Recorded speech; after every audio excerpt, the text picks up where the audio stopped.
there was a man that went into a florist, and he was buying some flowers for his mother for Mother's Day, and he was sending them off, FTD. His mother lived about 300 miles away. And he got done with his purchase and went outside, and right outside the door there was a little girl that was crying, and he said, What's wrong? What's going on? And he said, I want to get my mom a flower, and it costs $2, and I only have $1. And so he said, come with me. And he took her inside the store and bought the flower that she wanted for her mom. And she walked out of the store, and he watched her walk across the street to a cemetery and place the flower on a gravestone. I didn't know this was going to touch me right now. I'm early. Anyway, the man went back into the store, canceled his flower order to be shipped, and got some flowers and decided to drive the 300 miles to see his mom. We can't do that right now. This Mother's Day is different. This Mother's Day, many of us aren't with our children if we're mothers, or we aren't with our mothers, or we aren't with those people that have nurtured us throughout our lives. And it's hard. It can be challenging. So if you have a mom that you're missing, if you have someone in your life who nurtured you like a mother, or anyone that just showed you a lot of love, I invite you to put that in the chat box right now, and let's send this whole big wave of love out to anyone who has been like a mother, to all the mothers out there, and to all the nurturers out there. The other day in our neighborhood, on either side of us, we had neighbors that had a stuffed animal sitting on a chair. We thought we were really curious. Walked down the street and found out that all down the street there were a stuffed animal on a chair with a little just sign that said what that animal was. Like, I didn't know what was going on because I didn't read the email. Need to read the emails. Anyway, came to find out that it was the day that the kindergartners were supposed to go to the zoo. And the kindergartners obviously couldn't go to the zoo, so the neighborhood decided to have their own little zoo for the kindergartners and let them, as families, could walk or ride their bike down the street and see the animals that they might have seen at the zoo. It's a great way to show love. There's so many little ways that we can show love to people. I was reading this week that about our bubble. Like, we have people in our bubble, those that we are allowing ourselves to be with and not have the 6 foot physical distancing and not wear a mask with. Those are the people in our bubble. So how are you showing love to those people in your bubble? We can be creative. We can show different ways. There's so many things we can't do right now, but there's things that we can do.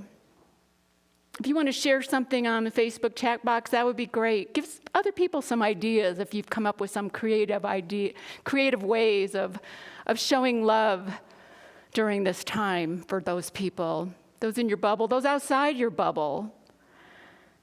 I just sense from the news that I've been reading and people I've been talking to that this week has been really challenging for a lot of people. Emotions are really high. There's a lot of reactivity going on, and it's challenging. There's nowhere to go to get away from this virus. There's nowhere, we can't speed up a vaccine. We can't speed up even a treatment for it. There's just no place to go where we can get away from it. And we don't know when we will ever get back to normal or a new normal. So it's so important during these times for us to hit the pause button. Hit the pause button and nurture ourselves. Not always an easy thing to do when we're in the midst of crisis, when they're in the midst of chaos, or in the midst of all this unknowing, all this change, all this stuff that's going on that none of us have ever experienced. And that's why this book that we're using this series, this spring, Radical Compassion by Tara Brach, is so important.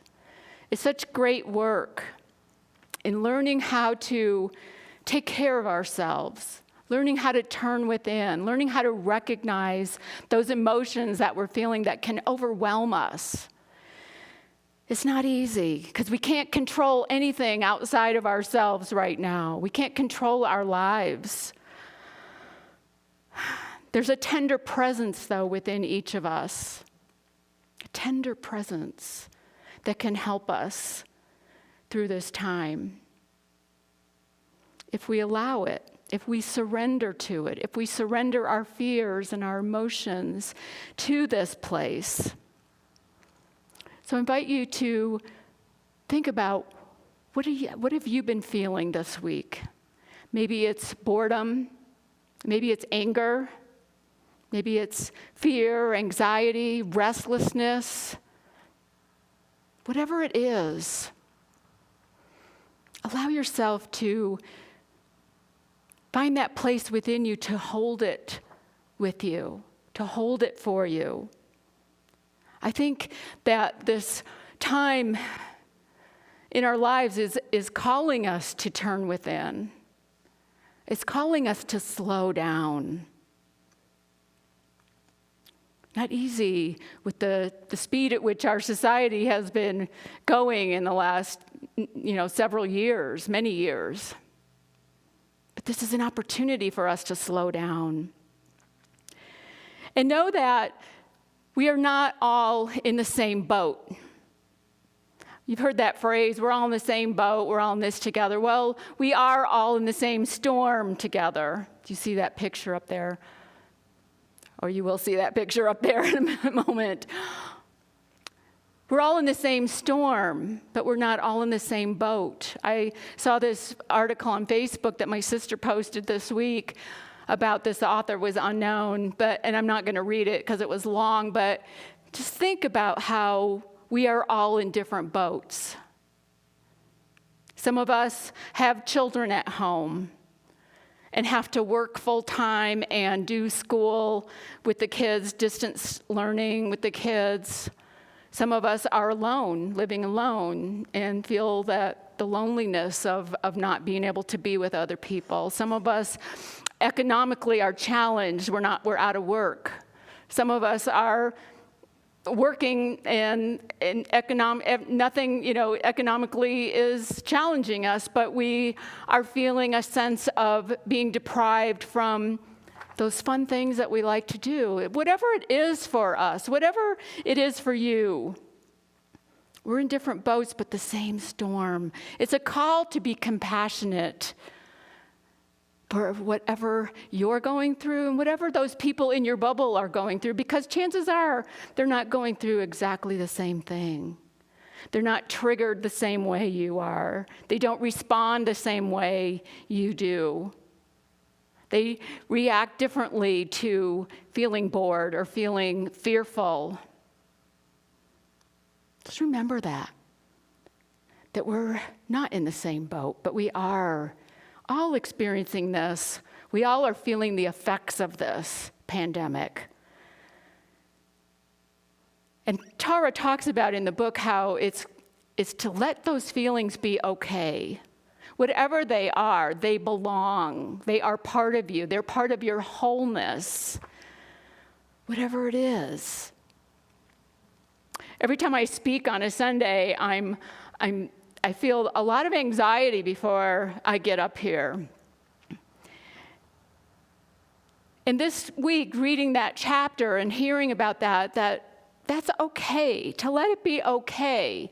I often want to just push it away and ignore it and say, well, I should be over that by now, but just let it be okay.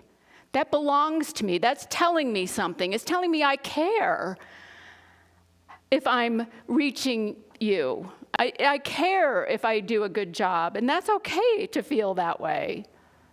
Each of us, no matter what we're experiencing, no matter what we're feeling, we need to let it be okay. Tara says this on page 99, when fear is pushing us outside our window of tolerance and we are feeling overwhelmed, our immediate need is to access a sense of safety.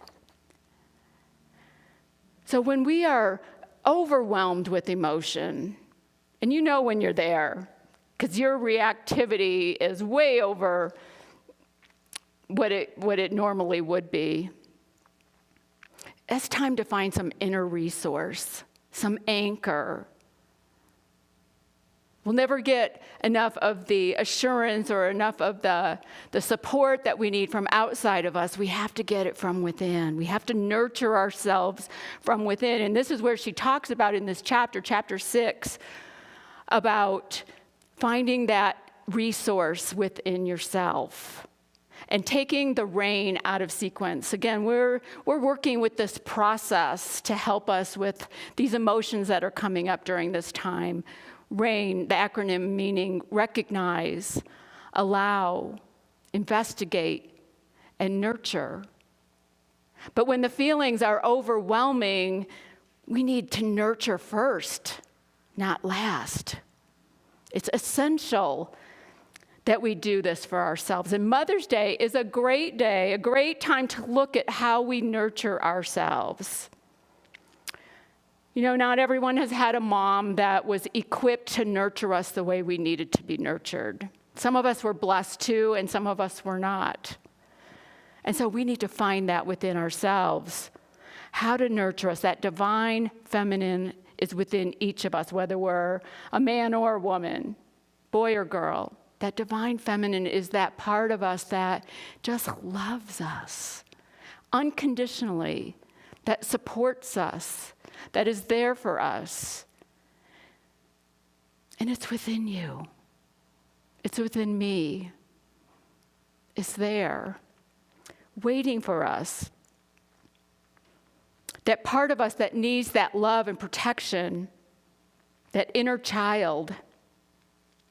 Not to be a helicopter parent or to do quick fixes or to tell in judgment or tell people how to do anything, but just to love, just to support.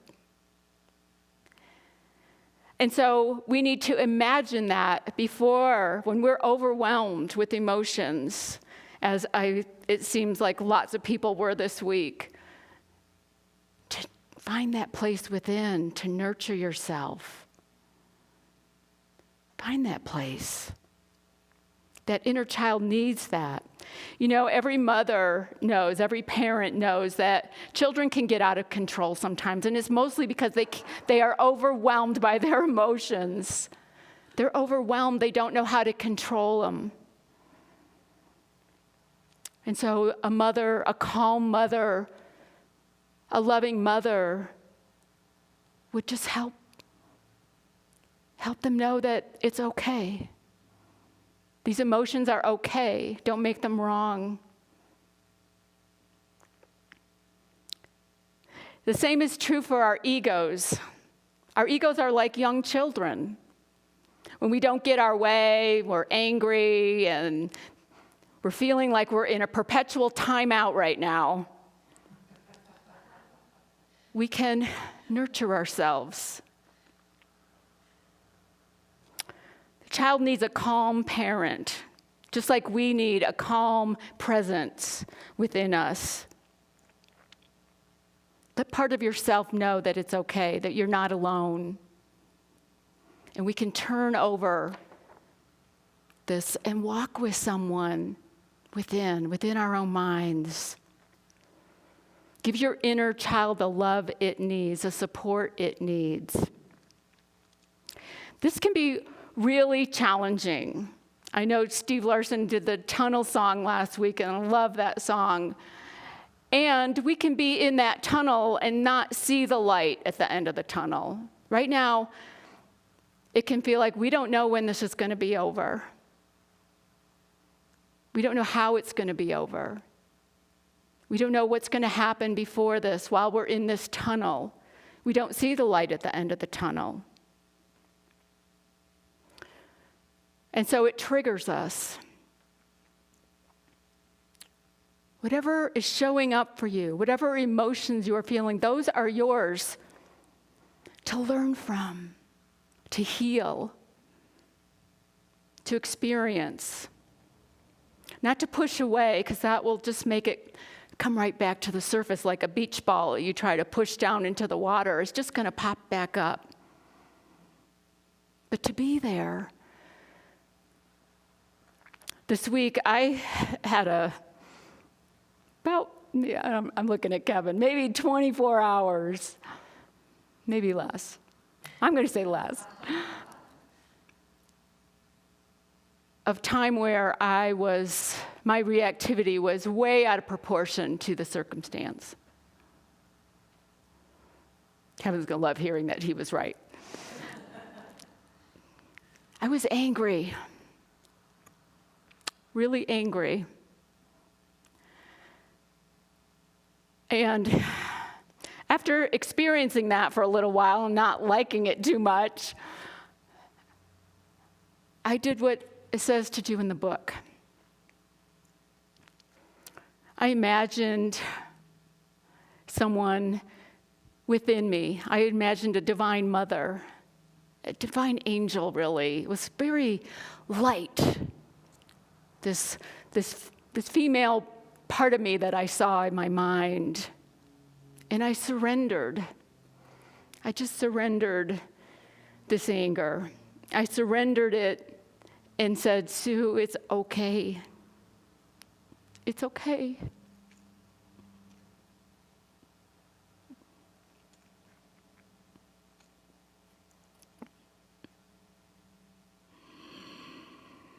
Then I hugged myself.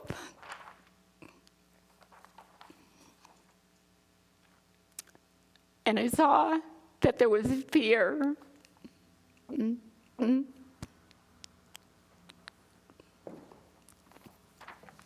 Like I said, emotions are high right now. But I saw that there was fear. What was really underlying this anger was a fear of, I had mentioned a couple weeks ago, this overwhelming sense of responsibility. Well, with that comes fear of not doing it right.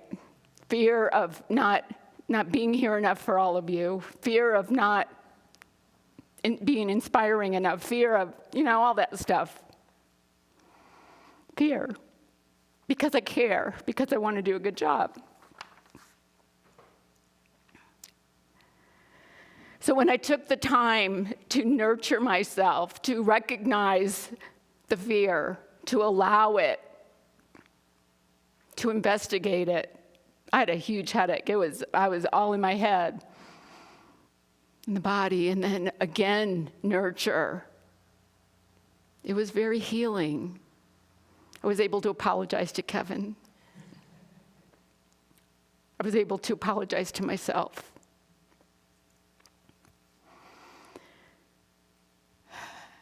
It's a practice. It's a practice that is so essential to our emotional well-being during times like these. Tara says, whatever you practice grows stronger. Learning how to turn positive states into lasting traits is one of the greatest gifts you can give to yourself. No matter how trapped you've been in emotions like fear or shame or anger or whatever they are, strengthening your inner resources can help change your brain, heal your heart, and evolve your consciousness. It's a practice and a gift we give ourselves. And as we give ourselves gifts like that, then we can be there for others. We can be that nurturing person for someone else. We can accept love. We can receive. You can't receive if you're in that state. You can't receive if you're in a state of anger and fear. People want, even when people are trying to give it to you. I don't know who these earth angels were that did this sign behind me. Can you see it? Maybe you can see it. Somebody came in and snuck in and put a sign up for Scott and I. I want to extend that to the whole staff, Janice, Cindy, and George, who are here on the platform with me, Bonnie, Chris, Doug, who's here a lot, and Kevin, my husband, Kevin. Scott, who's downstairs, Rachel, who's not here today, Carol, who's not here, to Christopher, the whole staff. You know, this was something that I, during my process, realized I feel like sometimes that I'm here all alone. I'm doing this all by myself, and I'm not. That's my ego saying, well, nobody helps me. It's not true. We need to be our own advocate, though. We need to be our own nurturer. And then when we do that, then we can more readily receive, we can more readily be clear on what is ours to do. What is that star, as Janice and Cindy sung about? What is that star that we are guided towards?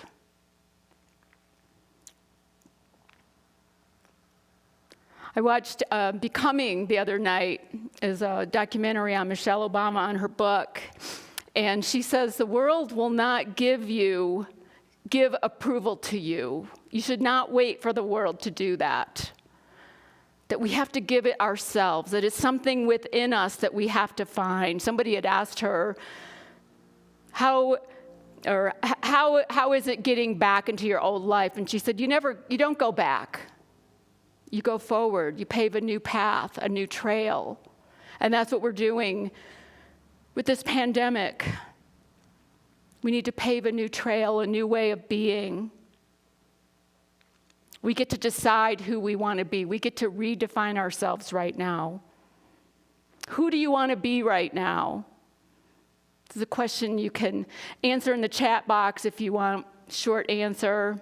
How do you want to show up for yourself? How do you want to show up for others? We get to choose that. You know, it's an interesting time when we have to wear masks to keep people safe. When the spiritual path is always about removing the mask and being vulnerable. We make sure that we put the mask in the right place and not over our hearts. Let yourself be vulnerable with people, especially those in your bubble. Help them understand why you feel the way you do, why you're reacting the way you are. With greater understanding, we can have more peace and more freedom in spite of our restrictions. We can show love. There was a sweet little article in Oprah magazine this month, and I don't even subscribe to Oprah magazine, but somehow I got a copy of it this month in the mail, and it was called the Lullaby Project, where a group of people were helping teen moms. It was an experiment, helping teen pregnant girls to produce a lullaby for their unborn child. And some of the teen moms helped write the song. Some of them sung the solo. Some of them sung backup. Some of them helped produce it. They all took a part in it, though. And what it did for them was gave them an outlet for their feelings and the feelings for their unborn child. They were turning within to their womb, to their unborn child.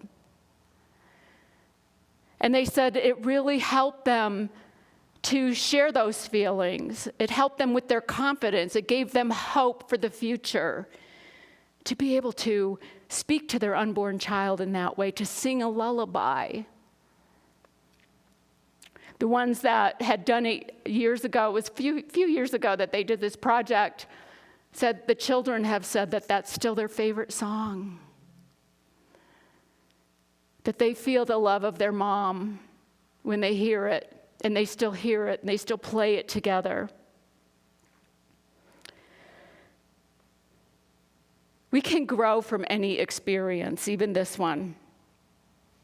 What is ours to do? What is ours to experience? What can we do now instead of why is this happening? How can I get away from him? How can I get away from her? Wrong questions. We need to have compassion.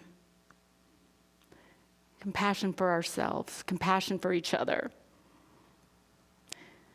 And when we can nurture ourselves, we can weather this storm. Are you willing to hand over all those emotions that are dragging you down? Hand them over to a divine mother. Hand them over to some part of yourself within you that knows, I got this. I can do this. I'm here with you. I support you. I love you. Are you willing to do that? And practice it. It's not a one-time thing. It's a lifelong spiritual practice of turning within.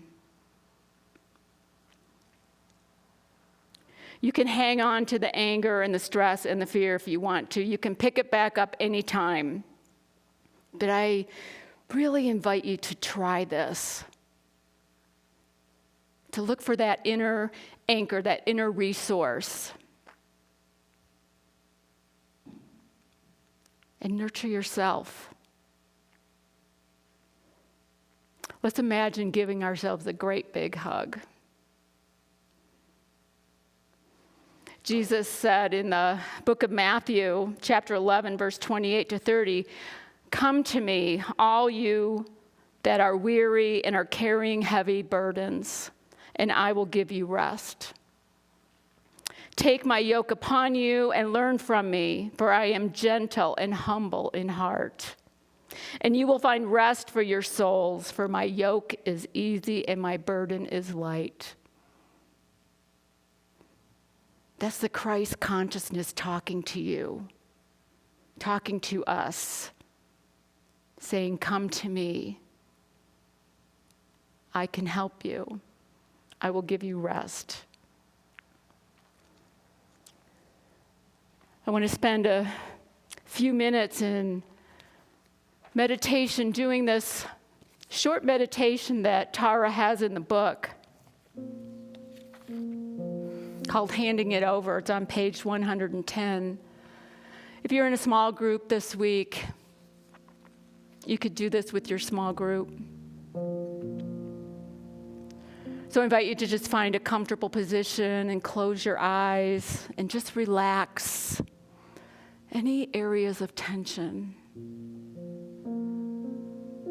Take a moment to recognize and allow any experience of anxiety or fear. Investigate by sensing what you are believing.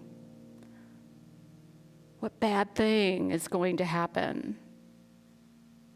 And by experiencing the fear is felt most strongly in your body. Deepen the investigation by directly contacting and opening to the sensations.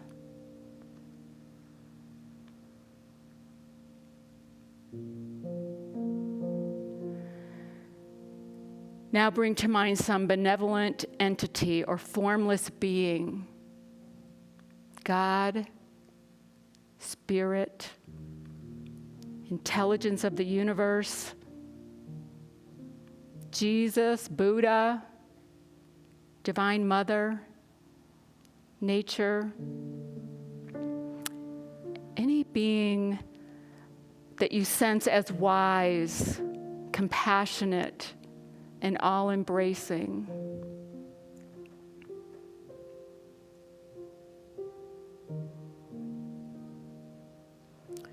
Imagine taking the full mass of the fear you've been carrying and handing it over,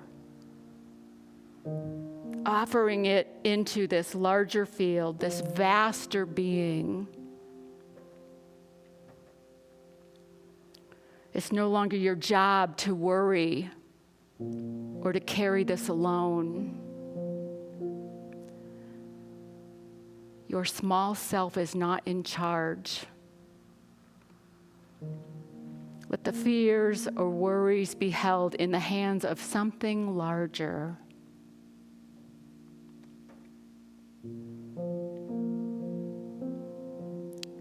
Visualize and sense the handing over. You might try enacting it physically, raising both hands towards the heavens and lowering your head. How do you feel when you are not holding the weight of this burden?